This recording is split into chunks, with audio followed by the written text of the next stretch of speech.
tudo bem? Bom dia! Domingo! Oh, glória! Primeiro dia da semana, né? Algumas pessoas consagram esse dia para o Senhor. Outros irmãos entregaram o dia de ontem, o sétimo dia, para descansar no Senhor e para entregar a Ele todas as suas coisas, confiar nele, né? Eu costumo, nesse dia de domingo, tirar um dia para minha família, um dia abençoado. Hoje está bem friozinho, parou de chover. A gente vai fazer então, né, irmãos, na nossa reflexão diária, um apanhado de tudo que a gente fez até aqui, desde o primeiro capítulo de Gênesis até aqui. A gente está hoje no Gênesis 11. Por que eu vou fazer esse apanhado? Porque daqui para frente a gente vai agora começar a estudar os próximos passos, né? Deus então chamando uma nação para ser sua, escolhendo um homem e dentro desse homem colocando uma semente de um povo exclusivamente seu, um povo chamado de seu povo. Então vamos lá, como é que começou a situação?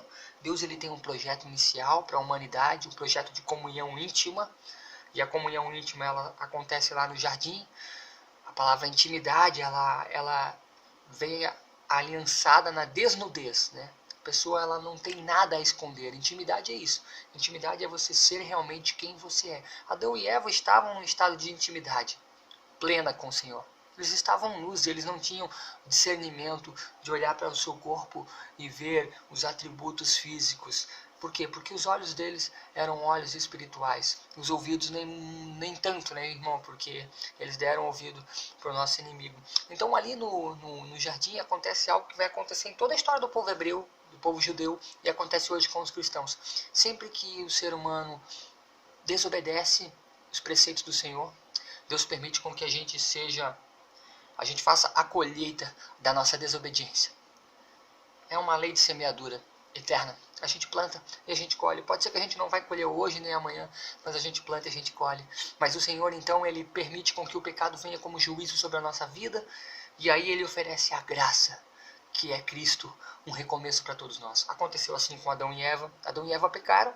Deus então sacrifica um animal, coloca vestes neles e direciona eles a continuarem, mas promete que do ventre de Eva virá um que irá esmagar a cabeça da serpente, essa que inflamou e que fez com que o relacionamento entre Deus e o homem fosse corrompido.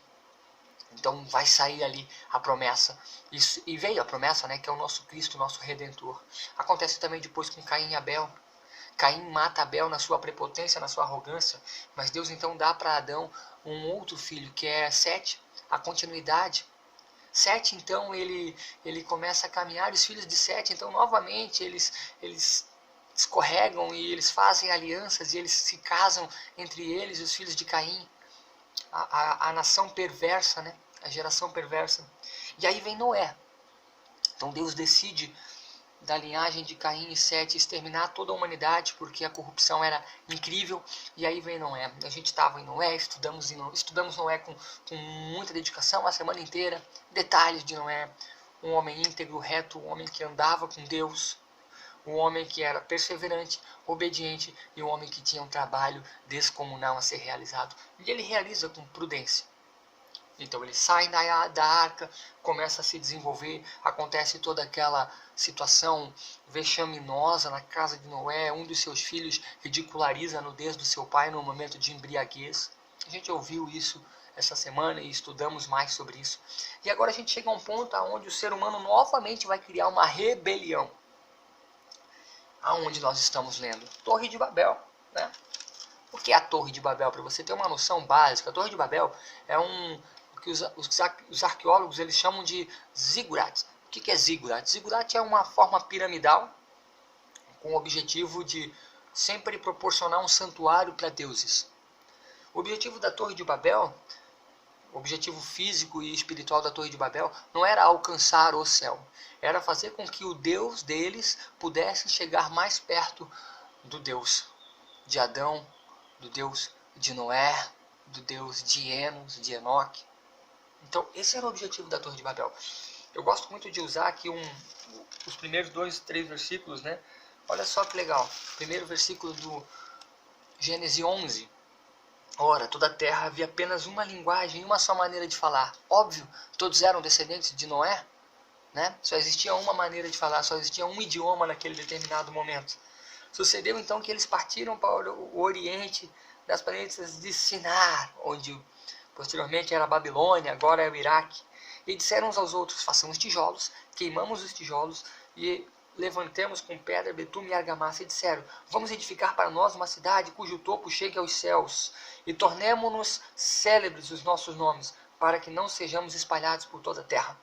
Então o Senhor vê a torre, vê novamente que os homens edificaram uma torre, e o Senhor diz: eis que o meu povo tem uma só linguagem. Isto é apenas o começo. Se eles continuarem assim, não haverá restrição para tudo que eles tentam a fazer. Vamos, façamos, desçamos e confundamos a linguagem para que eles não entendam um ao outro. E aí vai acontecer uma dispersação, né? Cada um desses não vai conseguir se comunicar com os seus e vai acontecer essa dispersação. Deus então ordena para que após Noé e seus filhos saírem da arca, eles sejam fecundos, eles multipliquem, eles frutifiquem. E a gente percebe que quando a gente caminha longe de Deus, a gente começa a criar um altar para outros ídolos dentro do nosso coração. É o que aconteceu ali. Eles criaram esse zigurate, né? Essa estrutura. E a palavra Babel, então, o que significa, né? Babel é uma palavra que tem conotação de portal de deuses.